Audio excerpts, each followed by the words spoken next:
नमस्कार दोस्तों, आज हम चर्चा करने जा रहे हैं गौरक्षकों के बारे में और एक महत्वपूर्ण प्रश्न है कि जिन लोगों को गुंडों की तरह दिखाया जाता है, क्या वो वास्तव में गुंडे हैं या फिर वो जो हमारे लिए कर रहे हैं क्योंकि हम वो कार्य नहीं कर सकते जो वो कर रहे हैं। इसमें कई तरह के प्रश्न आते हैं। कुछ लोग कहते हैं कि वो ये काम कर ही क्यों रहे हैं, वो नहीं भी करेंगे तो क्या हो जाएगा? वो नहीं भी करेंगे तो क्या हो जाएगा? ये एक बहुत अनभिज्ञता भरा प्रश्न है, जिसका उत्तर मैं आगे दूँगा और संक्षिप्त उत्तर है कि वो अगर ऐसा नहीं करेंगे, तो आपको नूह और मेवात जो है हर महीने या 2 महीने पे 1 बार होता हुआ दिखेगा। आज जो एक समाचार आया है बिहार से, बिहार पुलिस के एक सब इंस्पेक्टर हैं, उनकी हत्या कर दी गई। नंदकिशोर यादव उनका नाम था। ये जो एसएचओ हैं, ये एक कहीं से पता चला कि कैटल स्मगलिंग हो रहा है, इल्लीगली कहीं से ले जाया जा रहा है समस्तीपुर जिले में और फिर उन्होंने जो है उसका पीछा किया और वहीं पे उनके ऊपर फायरिंग हुई और गोली लगी और उनकी हत्या कर दी गई।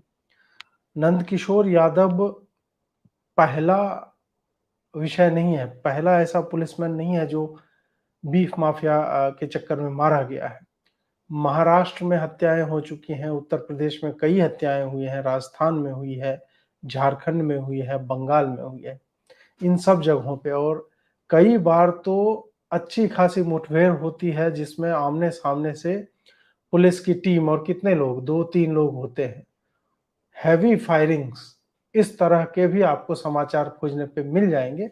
फिर भी चूँकि हिंदुओं की स्मृति थोड़ी क्षीण होती है, इस कारण मैं कुछ इंसिडेंट्स आपको पहले दिखाऊँगा, उसके बाद में चर्चा को आगे बढ़ाऊँगा। झारखंड का एक समाचार है। एसआई थी सब इंस्पेक्टर संध्या टोपनो, इनके ऊपर जो ये बीफ माफिया वाले हैं, इन्होंने सीधे गाड़ी चढ़ा दी। इनके पास एक सूचना आई थी कि एक पिकअप ट्रक है और उसमें जो है गायों को ले जाकर मतलब गौ तस्कर ले जा रहे हैं और जब उन्होंने उसे रोकने की चेष्टा की, तो उनके ऊपर सीधी गाड़ी जो है चढ़ा दी गई। एक बीएसएफ अफ़सर हैं दीपक कुमार मंडल, त्रिपुरा में इनकी हत्या की गई। वो पेट्रोलिंग कर रहे थे और जो कई हमारे सीमावर्ती क्षेत्र हैं जहाँ पे फेंस नहीं होता है मतलब घेरा नहीं है। तो वहाँ पे इंडिया बांग्लादेश बॉर्डर जो है वहाँ पे स्मगलरों का एक समूह था, उसने उनके ऊपर आक्रमण किया और उनके व्हीकल जो गाड़ी थी उनके ऊपर हमला बोल दिया, धावा बोला। उसके बाद उनको बहुत गंभीर चोटें आई और कोलकाता में जो है बाद में वो अ, मर गए। उत्तर प्रदेश में कुशीनगर में तेज रफ्तार गाड़ी चलाते हुए सिपाही को टक्कर मारी और अस्पताल ले जाते हुए मौत। ये भी पशु तस्कर थे। यहाँ पे ये इनका नाम धर्मवीर यादव था। यूपी की ही दूसरी खबर है। बुलंदशहर में ये जो है ये सुबोध कुमार थे। ये गौकशी को लेकर के इनका थोड़ा-सा उस तरह का स्टैंस था कि नहीं हम होने नहीं देंगे और ये अखलाक वाले मामले से भी जुड़े हुए थे। वहाँ पे क्या हुआ कि एक जगह समाचार आया कि गाय का जो है मतलब रक्त मज्जा हड्डी-वड्डी फेंकी हुई कहीं से मिली, कंकाल मिला, तो समाचार दिया हिंदुओं ने कि भाई यहाँ पे ये बजरंग दल वाले और ये लोग थे, शोर-शराबा करने लगे। उसके बाद फिर मुसलमान जो है वो आए, उन्होंने पत्थरबाजी चालू की और फिर फायरिंग हुई, उसमें जो है इनकी हत्या कर दी गई। उत्तर प्रदेश से ही ये भी एक समाचार है, कांस्टेबल राम वकील और होमगार्ड थे घनश्याम और एक जो है इंजर्ड हुए राजीव। आप सोचिए, ये लोग एक व्हीकल था इसी तरह का, गायों को ले जा रहे थे, उसको रोकने की चेष्टा की और उसके ऊपर चढ़ा दिया गया। होमगार्ड के ऊपर चढ़ाते हुए और पुलिस की गाड़ी से सीधे टक्कर मारी। वकील और राजीव और भानु को सर में बहुत चोट लगी। वकील जो है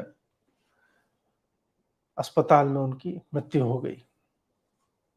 बांग्लादेश बॉर्डर से एक और समाचार है, विवेक तिवारी जो है वो भी काऊ स्मगलर और ये सारे लोग यंग लोग थे, ऐसा नहीं था कि ये लोग बुजुर्ग थे या उस तरह के। ये लोग जब पुलिस फ़ोर्स में आते हैं तो वो कुछ करना चाहते हैं और जो कुछ सही करना चाहता है, इंडिया बांग्लादेश बॉर्डर पे तो गायों की इतनी स्मगलिंग होती है, उसी में से फॉग था, कोहरा, और वहाँ पे उन्हें घेर लिया स्मगलर्स ने और पानी में डुबा करके उनकी हत्या कर दी।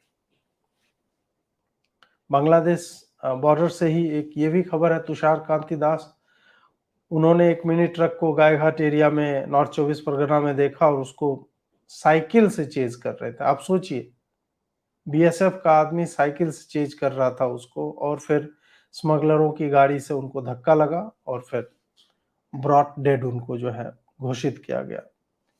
ये एक समाचार है कांस्टेबल प्रकाश मेश्राम के बारे में। कैटल स्मगलर्स ने इनके ऊपर चढ़ा दी, 12 उसमें बैल ले जा रहे थे ये लोग। ड्राइवर ने रुकने की कोई कोशिश नहीं की और सीधा क्रश कर दिया, वहीं पे मृत्यु हो गई। यूपी से एक त्रिलोकी तिवारी है हेड कांस्टेबल, इनको भी उसी तरह से मार डाला गया। स्मगलर्स ने इनके ऊपर भी गाड़ी जो है वो चढ़ा दी है।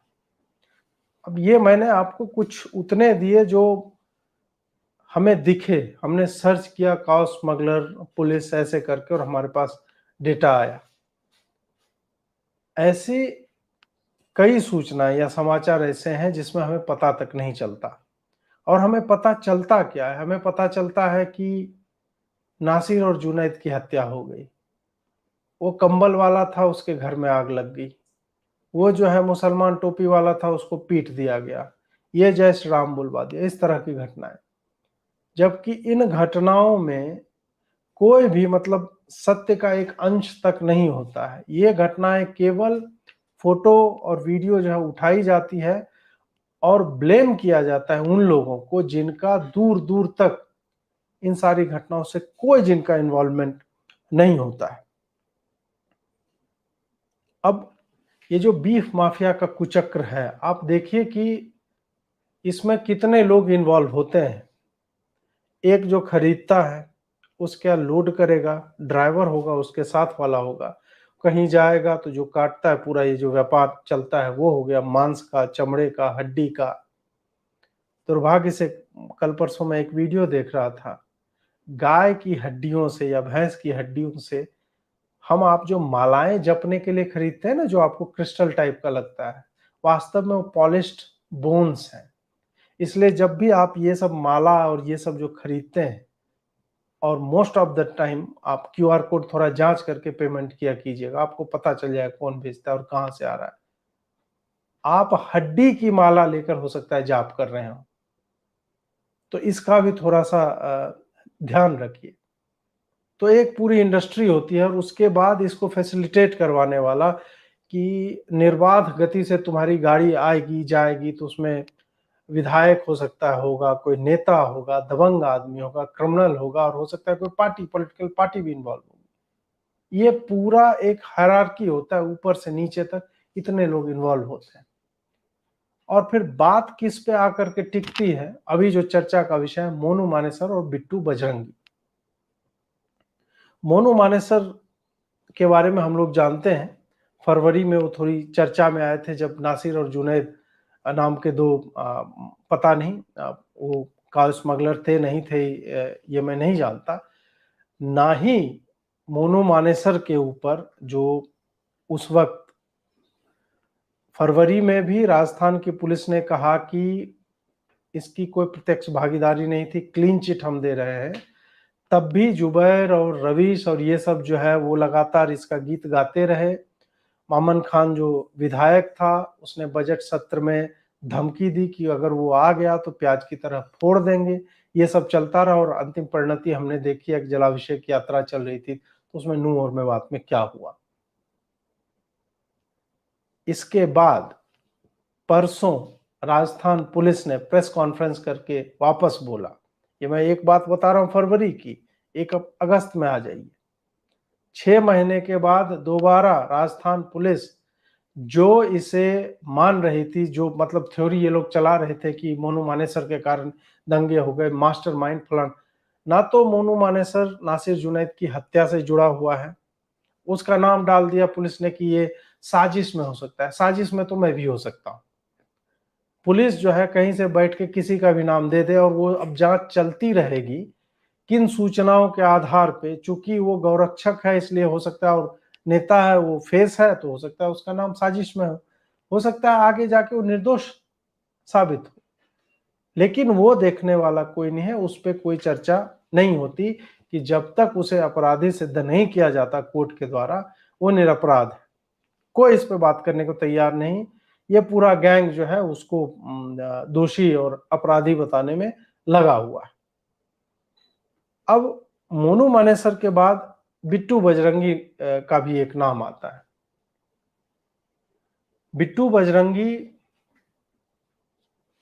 भी मोनू मानेसर की ही तरह नूह मेवात ये सब, जो ये पूरा इलाका जो है राजस्थान, हरियाणा और ट्राई जंक्शन है दिल्ली का, ये सब में, फरीदाबाद, ये सब में, इसमें जो भी मूवमेंट होता है गौ तस्करी का, इनका अपना लोकल वॉलेंटियर्स का अपना सपोर्ट सिस्टम है पूरा, जिसके आधार पे ये ट्रैक करते हैं कहाँ स्मगलिंग हो रही है, उसको रोकते हैं, पुलिस को भी इन्फॉर्म करते हैं। कई बार आप लोगों ने देखा होगा इनकी फोटोज जो है पुलिस अफसर के भी साथ होती है।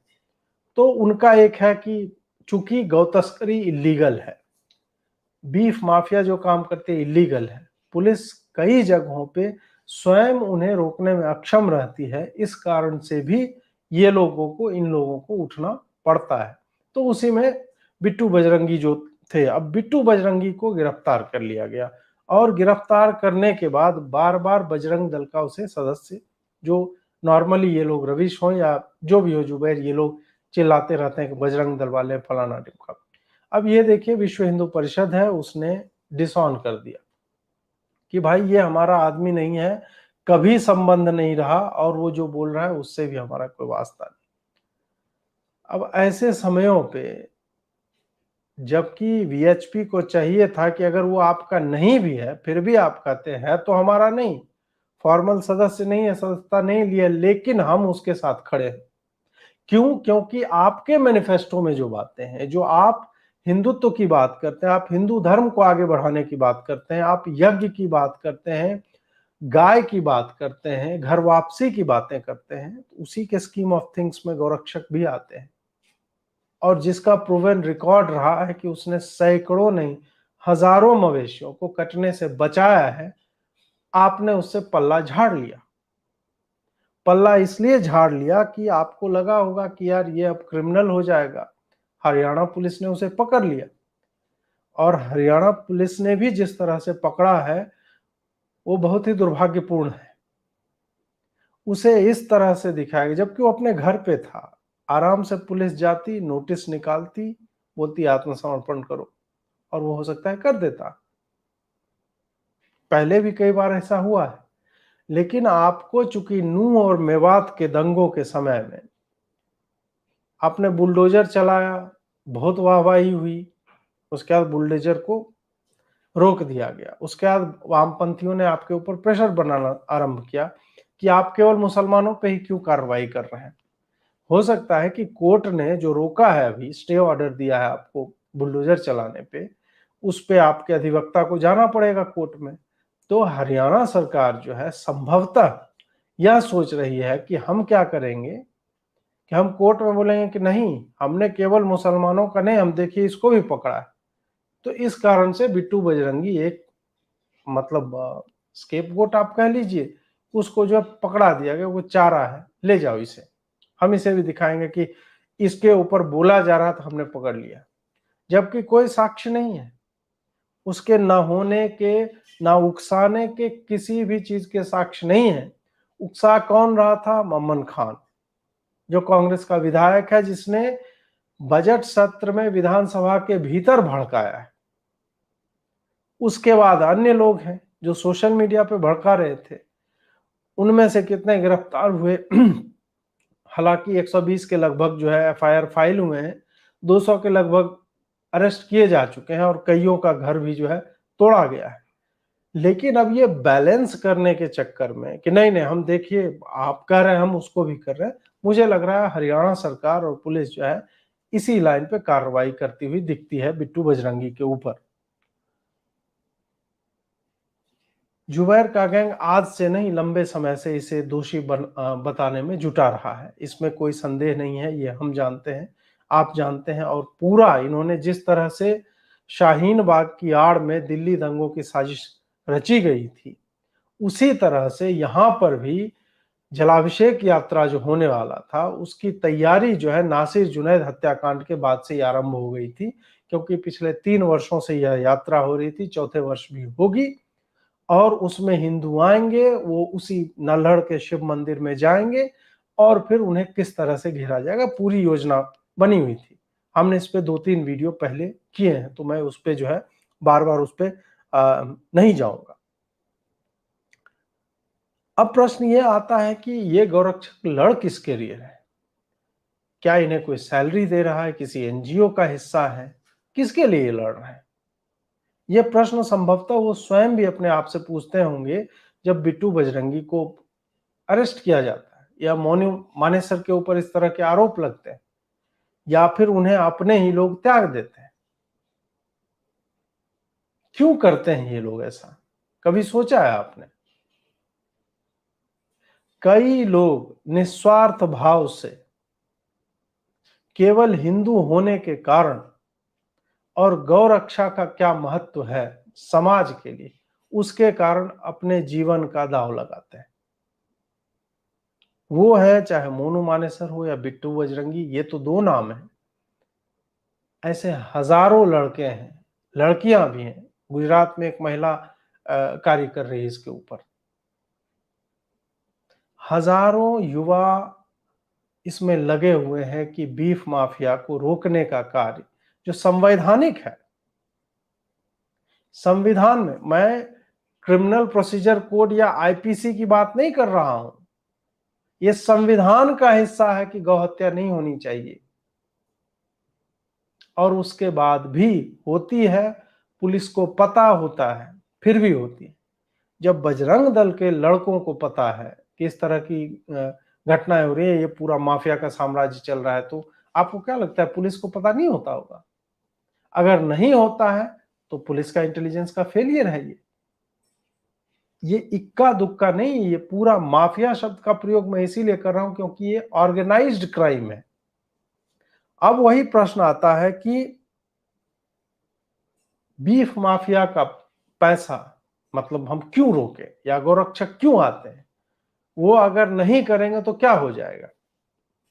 वो नहीं करेंगे तो हजारों करोड़ का जो ये व्यापार है पूरे राष्ट्र में, और नूह वाले क्षेत्र में सैकड़ों करोड़ों का, और नूह में आप पता कीजिए मेवात के बारे में, 150 गांव जो प्राइमरली हिंदू गांव थे, पूरे के पूरे गांव कन्वर्ट करा के इस्लाम में कन्वर्ट करवा दिए गए। जस्टिस पवन कुमार की रिपोर्ट है। तो हमें और आपको समझना पड़ेगा कि बीफ माफिया का इंपैक्ट क्या होता है। उससे जो पैसा जनरेट होता है, हो सकता है आपकी हत्या या नरसंहार के लिए योजना बन रही हो। नूह मेवात में हो तो आप कहिए कि सौभाग्य से 4-5 ही लोग की हत्या हुई। वो जिस तरह से गोली चला रहे थे और छुपने की जगह नहीं होती, तो 3 तरफ से गोली चल रही थी। आपको लगता है कि बच जाते लोग? इंडिया टुडे के स्टिंग ऑपरेशन में आपने सुना भी, जो ऑडियो फाइल वायरल हुई, वो कह रहा था कि कम से कम 20-25 तो मारो। तो हमें और आपको समझना होगा कि गौरक्षक ऐसा नहीं कि बिना काम का, उसको कोई काम और नहीं है तो भटक रहे सड़कों पे, नहीं, वो आपके जीवन की प्रत्यक्ष रक्षा करते हैं। इस कारण से उनका होना अत्यावश्यक है, क्योंकि पुलिस आपको प्रोटेक्ट नहीं कर पा रही है। हरियाणा में पुलिस को प्रोटेक्ट करना चाहिए था ना, पुलिस को हमने देखा क्या कर रही थी। पुलिस पुलिस जो है सुदर्शन न्यूज के रिपोर्टर को उठा रही है। तो ये सब जब होता है एक के बाद एक घटनाएं, तब हमें समझना चाहिए कि गौरक्षकों का होना क्यों आवश्यक है। अगर वो नहीं रहेंगे और बीफ माफिया जिस तरह से कार्य कर रहा है, एक तो आपके पशुधन की हानि होती रहेगी, उसका पाप तो पूरे के पूरे नगर और राज्य और राष्ट्र पे और समाज पे तो पड़ेगा ही। दूसरा यह है कि उससे जो पैसा आएगा वो पैसा एकदम डायरेक्टली आपके जेनोसाइड की तैयारी के लिए, डेमोग्राफिक चेंजेस के लिए। ये जो बसते हैं, हल्द्वानी में जाके बस गए, या भी मथुरा में जो नई बस्ती कह के है, उसमें से 200 घर में से 70-80 बचे हैं, बाकी को तोड़ दिया गया। ये बस्तियां रेलवे स्टेशनों के किनारे कौन बसाता है? पैसा कहां से आता है यार? 2 आदमी वहां जाके रहेगा, फ्लैग शीट लगा के और ईंट उठ रख के कर लेगा। पूरी की पूरी बस्ती, 200 घर का अर्थ आप समझते हैं? 2000 लोग, उतने लोग बसते हैं एक साथ। कौन बसाता है उन्हें? कहां से पैसा आता है? इसी से पैसा आता है। इसीलिए जो पहला पड़ाव है कि गाय की स्मगलिंग ही ना हो सके, अगर ये नहीं रोकेंगे तो ये सीधा सीधा डेमोग्राफिक चेंज के माध्यम से वोटिंग पैटर्न को पलटने की चेष्टा होगी, दंगों के माध्यम से आपकी हत्याएं होंगी, आतंकी हमलों के माध्यम से इधर उधर आपको डराया जाएगा, और आपके जितने रिलीजियस प्रोसेशन हैं आप सुनते ही तो है। सरस्वती पूजा से आरंभ होता है और फिर आपको होली, रामनवमी, हनुमान जयंती, कांवड़ यात्रा, दुर्गा पूजा, दिवाली, सब पे, शिवरात्रि, हर एक पर्व पे आतंकी पत्थरबाजी की, गोलीबाजी की, पेट्रोल बम फेंकने की, दंगे की छाप पड़ी हुई है। इस कारण से बीफ माफिया को रोकने वाले गौरक्षक अत्यधिक महत्वपूर्ण हो जाते हैं। पार्टियों के लिए लोग बस, मुझे लगता है, भीड़ मात्र है। जिस तरह से पार्टियां डिसऑन करती है, या फिर आप देखिए, आप जाके देखिए कि भाजपा के कितने लोगों ने, जो ऑफिस बेरर्स हैं या आईटी सेल ने, कितने लोगों ने एक्चुअल में इसके ऊपर लिखा है, बिट्टू बजरंगी के अरेस्ट के ऊपर। नहीं मिलेंगे। उनके शब्दों का चयन आप देखिए, नहीं बोल पाते हैं कुछ, क्योंकि वो भी कहते हैं ये फ्रिंज एलिमेंट्स हैं, और ये फ्रिंज एलिमेंट इनको खाली हिंदुत्व की बयार बहाने और पोलराइजेशन करवाने के लिए उसी वक्त इनको समझ में आता है कि इनकी सहायता इन्हें चाहिए, बाकी समय पे नहीं। बाकी समय आप अनटचेबल हैं इनके लिए, अछूत, कि अगर अरे यार उसके ऊपर ट्वीट कर देंगे तो हमारा क्या होगा, ये तो सही नहीं होता, इस टाइप से ये दुर्भावना मन में लेकर के लोग चलते हैं। इसी कारण से न उनको, उनके अरेस्ट के बारे में कोई विरोध करता आपको दिखेगा। जो संबद्ध संस्थाएं हैं वो डिसऑन कर रही है कि हमारा तो ये है ही। अगर यही चलता रहा तो मुझे लगता है कि कल को ये लोग जो मंदिरों की आवाज उठा रहे हैं कि हम मथुरा जो है लेंगे, हम काशी लेंगे, एक दिन तो अबेंडन कर देंगे। इनका पॉलिटिकल पर्पस अगर सॉल्व नहीं होगा तो ये तो अबेंडन कर देंगे इन लोगों को भी, क्योंकि ये पहली बार नहीं हुआ है, इनका इतिहास रहा है, इस तरह का काम ये करते हैं। आप देखिए ना, मनीष कश्यप पे कितने लोग, भाजपा ने कितना ट्वीट किया है, देख लीजिए जाके। और क्या कर रही है भाजपा? आप फंसते हैं, आप एक वीडियो बनाते हैं, उसके ऊपर कहीं से कोई नोटिस आएगा, एफआईआर होगा, तो भाजपा वाले बोलेंगे कि यार 7-8 दिन के लिए जेल चले जाओ ना, हीरो बन जाओगे। ये एटीट्यूड है इनका। विरोधियों को आप देखिए, छुट्टी के दिन वैकेशन बेंच से शाम के 6 बजे शनिवार को कोर्ट खुलवाया जाता है तीस्ता से तलवार के लिए, इंटरिम बेल मिले उसे, और दूसरे को बोला जाता है यार हीरो बन जाओ। हीरो हम किसके लिए बनेंगे? अगर किसी भी सो कॉल्ड राइट विंग वाले को, या नॉन लेफ्ट का कोई भी बड़ा हैंडल है जिसके ऊपर एफआईआर हुआ, जिसको आप ये ज्ञान देते हैं यार 7-8 दिन रह लो जेल में, हीरो बन जाओ, किसके लिए वो हीरो बनेगा? आपके लिए। आप फिर बोलेंगे कि नहीं, फलानी पार्टी की सरकार जो है फांसीवादी है, ये जो है देखिए हमारे लड़के को जेल में डाल दिया। ये तो आपका एटीट्यूड है। बंगाल में आपके इतने कार्यकर्ता मरे, आप चाहते हैं कि वो मरते रहे, तभी तो आप उनका नाम लेकर के ट्वीट कर सकते हैं। ट्वीट करेंगे, हिंदुओं में भय की भावना जगेगी कि यार भाजपा नहीं आएगी तो पता नहीं क्या होगा, यार वहां देखो क्या हाल है। ये आपका तरीका है कार्यकर्ताओं के लिए या आपके समर्थकों के लिए, और ये अप्रोच लेकर के मुझे नहीं लगता है कि ये लॉन्ग टर्म में सही अप्रोच है। अभी हो सकता है कि आपको इसका फायदा मिलेगा, लेकिन लंबे समय में, एक समय के बाद लोग पक जाते हैं, लोगों को आपका सत्य जो है समझ में आने लगता है। यही कारण है कि आज मैं जब ये चला और फिर आज एक हत्या हो गई, बिट्टू बजरंगी का अरेस्ट तो हो गया 2 दिन पहले ही, आज जब ये सब इंस्पेक्टर नंदकिशोर यादव की हत्या हुई, तब मुझे लगा कि नहीं, ये इस विषय पे हमें बोलना आवश्यक है, इस विषय पे चर्चा होनी चाहिए। अगर चर्चा नहीं होगी तो ऐसे सारे लोग भुला दिए जाएंगे।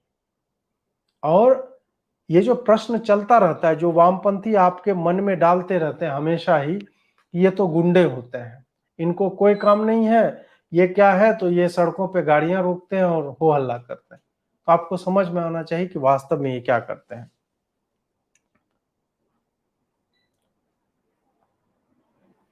अब मैं कुछ प्रश्न लूंगा आप लोगों को।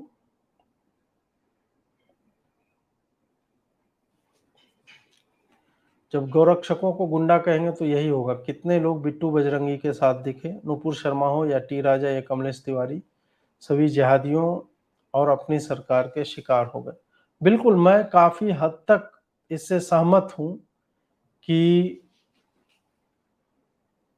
अब जो भी देखिए, एक एक यह भी दृष्टिकोण है इसको देखने का कि हो सकता है बिट्टू बजरंगी को पुलिस ने बोला होगा कि भाई अभी बहुत हीट है, हम तुम्हें ले जाएंगे, थोड़ा ड्रामेटिक तरीके से ले जाएंगे, लेकिन तुम्हें हम ठीक से रखेंगे, ये ऊपर से प्रेशर है। या हो सकता है कि कोई नेता भी बोले कि यार चले जाओ कुछ दिनों के लिए, अभी हमें शांत करना है, तो हो सकता है उनके पॉलिटिकल पर्पसेस के लिए उसकी अरेस्ट हुई हो, यह भी संभव है, इससे मैं इनकार नहीं कर रहा हूं।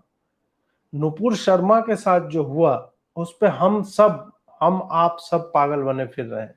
उनको तो खैर अभी मीडिया से बात करने का मतलब वो नहीं दिया गया। 1 साल से अधिक हो चाहे 14-15 महीने हो चुके हैं, उनको बोलना अलाउड नहीं है। फिर भी हम उनका पक्ष नहीं जानते, हम स्वयं ही बोलते हैं। लेकिन टी राजा सिंह विधायक हैं और उन्होंने विधानसभा में बोला कि मैं जानता हूं मैं अगली बार यहां पे नहीं रहूंगा, अपने क्षेत्र की बात करते हुए बोले। तो क्या है वो, भाजपा भी नहीं चाहती कि इस तरह के एक्सट्रीम थॉट वाले, हालांकि सही थॉट वाले लेकिन उनके हिसाब से एक्सट्रीम थॉट वाले लोग, ये लोग हमारी पार्टी को रिप्रेजेंट करें। तो इस कारण से उन्होंने उसे त्याग दिया। उन्होंने बोला बाहर वाले भी चाहते हैं मैं ना रहूं, अंदर वाले भी चाहते हैं मैं ना रहूं, तो कुछ तो है। कमलेश तिवारी की हत्या कितनी सहजता से हो गई और उसे अब कोई नहीं जानता, कोई याद भी नहीं करता। अजमेर केस पे क्या हुआ कोई नहीं जानता, उसकी फाइल ओपन करने के लिए कोई तैयार नहीं। कश्मीर पे भी हमने सुना कि खोली जाएगी फाइल, अब वो क्या खुलेगा क्या होगा भगवान जानता है। मुझे मतलब उसमें बहुत कुछ होप नहीं दिखता है। मैं जब ये समाचार आया था तो मैंने प्रसन्नता व्यक्त की थी, लेकिन मुझे बहुत ज्यादा मतलब ये सारी चीजें जब होती है तो मुझे नहीं लगता कि मैं बहुत ज्यादा आशावादी हूं। आपको लगता है हिंदू एक होगा, मेवात ही देख लो। भाई साहब, हिंदू एक है, इसमें एक होने की बात नहीं है। जब भी इस तरह की जो जो आप बोल रहे हैं ना, एकता की बात, और ये सब, ये इंस्टीट्यूशनल सपोर्ट के बिना नहीं होती है। चर्च फंड करता है, इस्लामिक नेशंस फंड करते हैं, जकात का पैसा है, हलाल का पैसा है, बीफ माफिया का पैसा है। इस कारण से वो ऊपर से नीचे तक सब कुछ मैनेज करते हैं। आपके पास कोई संस्था नहीं है। जो संस्था है आरएसएस, वो कहती है हमने हिंदुओं का ठेका ले रखा है क्या, तो मुझे से बोला गया था 2 बार मोहन भागवत के द्वारा। तो उन्होंने तो ठेका नहीं ले रखा है, तो फिर वो आपको क्यों चाहेंगे आपके साथ कुछ हो? वीएचपी का हमने देख लिया कि जहां पे इन्हें कहना चाहिए कि नहीं ये हमारा है, हम इसके साथ खड़े हैं, अलग हो जाते हैं। भाजपा अपने कार्यकर्ताओं की हत्याएं देखती जा रही है लगातार, उनका political means to an end उस टाइप का है, तो वो कर रहे हैं। तो इसमें जो है, जो यूनिटी की बात और इस तरह की बातें होती है, मुझे लगता है कि यूनाइटेड है। नहीं होता तो भाजपा इतनी बार सत्ता में नहीं आती इतने मेजोरिटी के साथ। ऐसा नहीं है कि यूनाइटेड नहीं है, हिंदू यूनाइटेड है, लेकिन जो बैकिंग चाहिए, यूनाइटेड होके क्या करोगे आप? सब यूनाइटेड हो गए, ठीक है, किसी पे केस हो गया तो कौन जाएगा केस लड़ने के लिए? आपको पता है कौन वकील है आपके पक्ष का? उनके पक्ष का तो मैं ही गिना दूंगा 10 वकील के नाम, जो मैं आंख मूंद के बोलूंगा उनमें से एक कोई चला जाएगा। कल किसी के साथ कुछ भी होता है, रैंडम मुसलमान के साथ, आपके लिए कौन है? आप जिनका नाम लेंगे, जिनको चैंपियन करते हैं ना, वो आधे टाइम ना वो चैड मेल और ये सब बने फिरते हैं। उनको स्पीच देने से, पॉलिटिकल बयानबाजी से ये सबसे फुर्सत नहीं है। वो कोर्ट रूम में क्या कर रहे हैं भगवान जाने।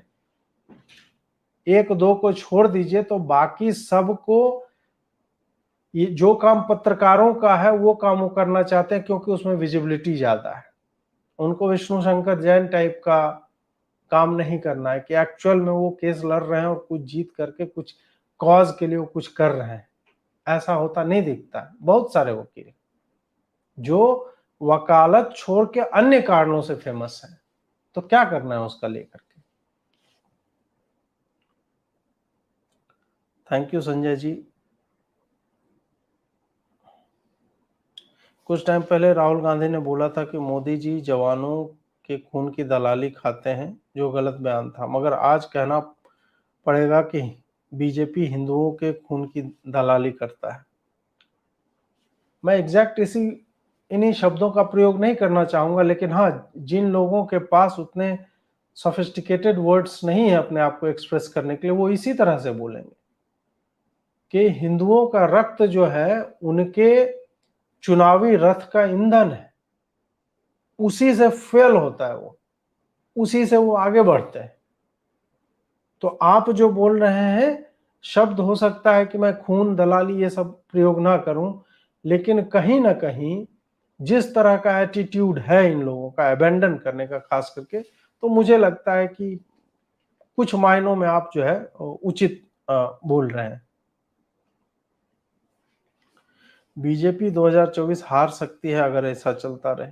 नहीं, उसकी संभावना कम है। भाजपा हारेगी तो नहीं, ये तो मैं आपको अभी ही कह देता हूँ। हारने की संभावना बहुत ही कम है, क्योंकि ऑल्टरनेटिव्स नहीं है।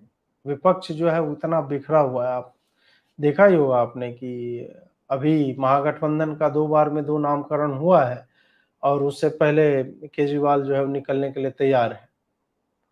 तो ये सारी चीजें चल रही, तो उस कारण से भाजपा जो है वो जीत जाएगी, हारेंगे नहीं।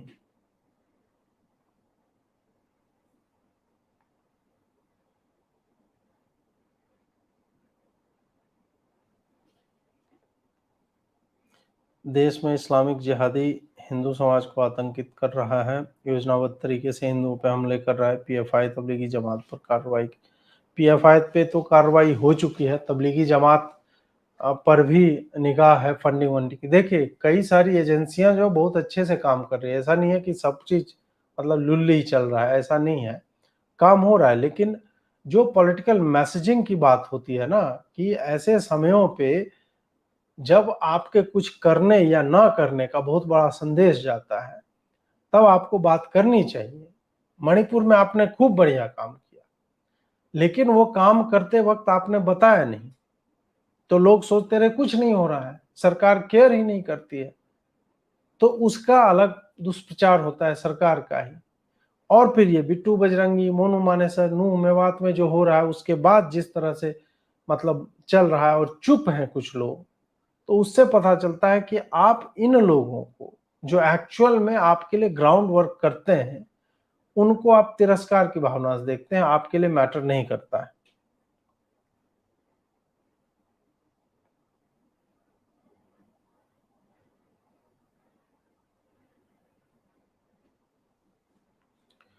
विधानसभा में कोई कुछ बोले उस पे कोई कार्रवाई नहीं हो सकती, ना कोर्ट कुछ कर सकता है इस मामले में। ऐसा नहीं है।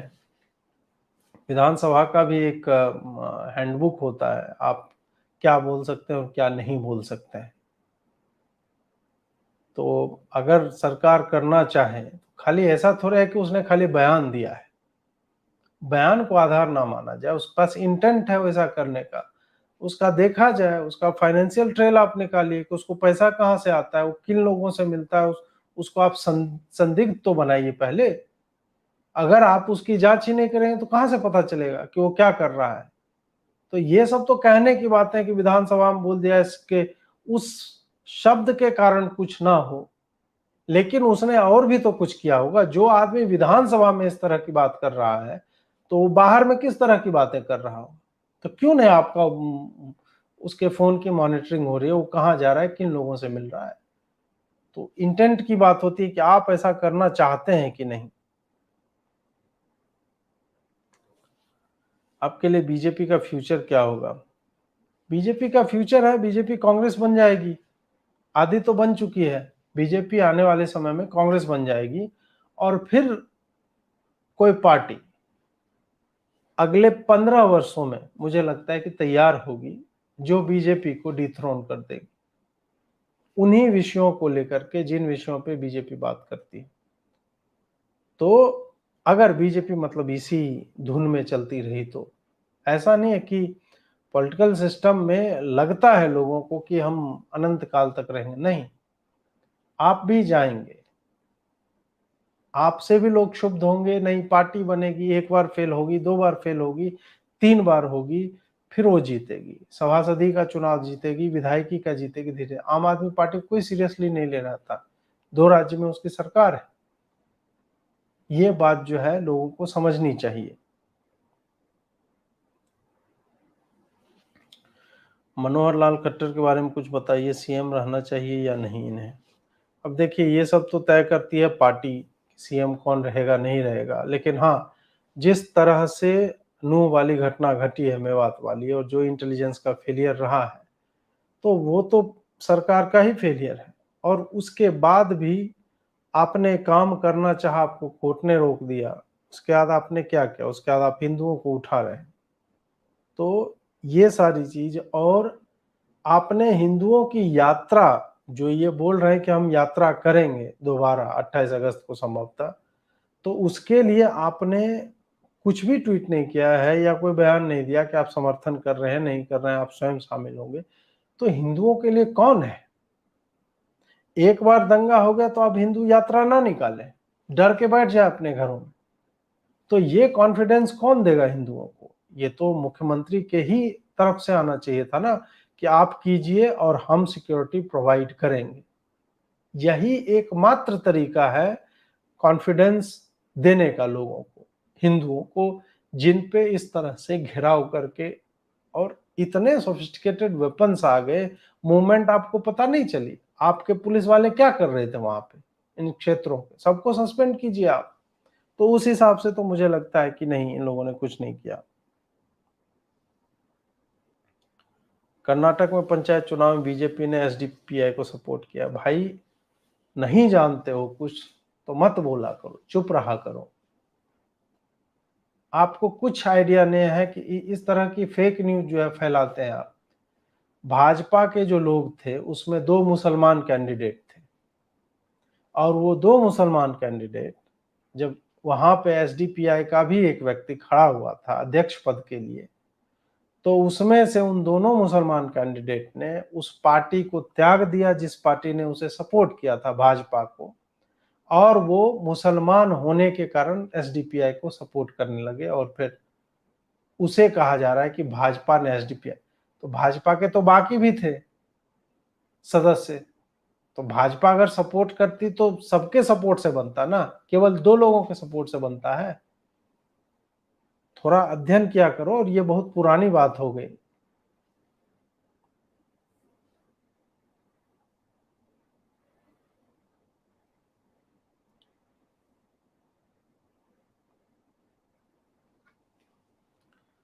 उत्तराखंड के गांव में मुस्लिम धमकी दे रहे हैं, हिंदू अपनी ज़मीन बेच रहे हैं, मुस्लिम को फिर वो धमकी देते हैं। ये तो चल ही रहा है, उत्तराखंड में अभी ही तो हुआ था, उतना बड़ा कांड हुआ और वहाँ के लोगों ने फिर मतलब वो संभले। उत्तरकाशी वाला इंसिडेंट जो था, वहाँ के लोग संभले, तो पहाड़ों में तो पहुँच ही रहे हैं और गाँव-गाँव में आपको चर्च भी और अब धीरे-धीरे मस्जिद भी दिखने लगेंगे, उन जगहों पे जहाँ उनके होने का कोई औचित्य नहीं है, लेकिन वो है वहाँ पे। तो ये सब तो ये चलता रहेगा और इसको रोकने के लिए कोई जब तक पॉलिसी नहीं आएगी, कोई उस तरह का कानून नहीं आएगा कि आप डेमोग्राफिक चेंजेस के लिए उन क्षेत्रों में जाकर के बाहरी लोग कैसे ज़मीन, मुसलमान कैसे ज़मीन खरीद ले रहा है? पहाड़ी क्षेत्र में तो ज़मीन खरीदना अलाउड ही नहीं है, तो कैसे वो लोग खरीद रहे हैं? ये तो लीगल भी नहीं है। तो इन सब चीज़ों पे वही तो है कि सरकार का ये सब काम है, इन लोगों ने छोड़ रखा है, इनको कोई मतलब नहीं है। आरएसएस के बारे में आपका क्या विचार है? मुझे आरएसएस की आइडियोलॉजी कुछ समझ में नहीं आ रही। मैंने अपने विचार तो दे ही दिए हैं आरएसएस के बारे में। है उनके मतलब देखिए, ऐसा नहीं है कि कंप्लीटली ही मैं बोलूँगा एकदम कुछ नहीं कर रहे, बहुत कुछ अच्छा कर रहे हैं, बहुत लेवल पे अच्छा कर रहे हैं। लेकिन जो वोकल सपोर्ट की बात होती है कई जगहों पे, तो ऑब्वियस सी बात है कि हर संस्था की कुछ न कुछ मतलब उसमें अनुचित होता ही है और उनको लगता है कि उस हिसाब से उचित है, उनके हिसाब से तो ठीक है, वो उचित मानते हो, हम इसे अनुचित मानते हैं कि वो इनके विरोध में नहीं आते, इन सब चीज़ों के विरोध में, ना ही चाहे बिट्टू बजरंगी हो ऐसे लोगों के समर्थन में आते हैं। आप खाली ये कह के नहीं बचते रह सकते कि हमने कभी इस तरह का कभी लिखा ही नहीं है, हमारा काम है, हम चुपचाप काम करते हैं। ठीक है फिर, आप चुपचाप काम करते रहिए, बाकी लोग जो है इसी तरह से धीरे-धीरे मोह-भंग उनका भी होता जाएगा। पता कर लें ये लोग कि आपकी शाखाओं में लोगों की अटेंडेंस अब कम क्यों होती है, लोग क्यों नहीं जाते हैं अधिक? ये सारी चीज़ें भी इनके लिए शोचनीय हैं। विचार कीजिए कि अगर इतना ही अच्छा आप काम कर रहे होते और आपका जो कम्युनिकेशन का स्ट्रैटेजी है, जिस तरह से आप चला रहे हैं, वो उतना ही उत्कृष्ट होता, तो गाँव में शाखाएँ क्यों नहीं लग रही? लोग क्यों कम जा रहे हैं? इस पे उनको विचार करना चाहिए। अब मैं अंतिम प्रश्न लूँगा। उड़ीसा में भी अब रोहिंग्या को वेस्ट बंगाल बॉर्डर वाले उड़ीसा डिस्ट्रिक्ट में बसाया जा रहा है। देखिए, ये एक जगह की व्यथा नहीं है, ये तो मैं भी जानता हूँ। ये हर जगह पे रोहिंग्या हो, बांग्लादेशी हो, जो भी घुसपैठिए हैं, इन सबको कुछ वहाँ के जो लोकल नेता हैं, उनके उसमें आकर के बसाया जा रहा है और इस पर भी सरकार को एनआरसी, एनपीआर, सीए सारा इम्प्लीमेंट करना चाहिए। पता नहीं क्यों नहीं कर रहे हैं। कोविड भी खत्म हो गया, इन्होंने बोला था अमित शाह ने कि कोविड खत्म होगा तो हम करेंगे। कोविड तो खत्म हो गया।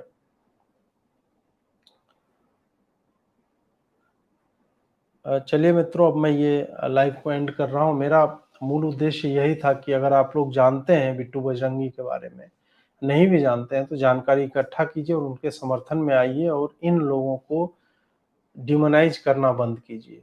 अगर आपके मन में इस तरह के विचार आते हैं कि गौरक्षक क्या है, गुंडे ही तो हैं यार, राह चलते-फिरते हिंसा करते हैं, ये सब करते हैं, तो आप यह जान लीजिए कि वो आपकी हत्या ना हो, आपके पूरे समाज का नरसंहार ना हो। उस स्थिति तक पहुँचने से पहले, पहले स्टेप पे उसको चेक करना चाहते हैं, रोकना चाहते हैं। इस कारण से मेरा सपोर्ट मोनू मानेसर को भी था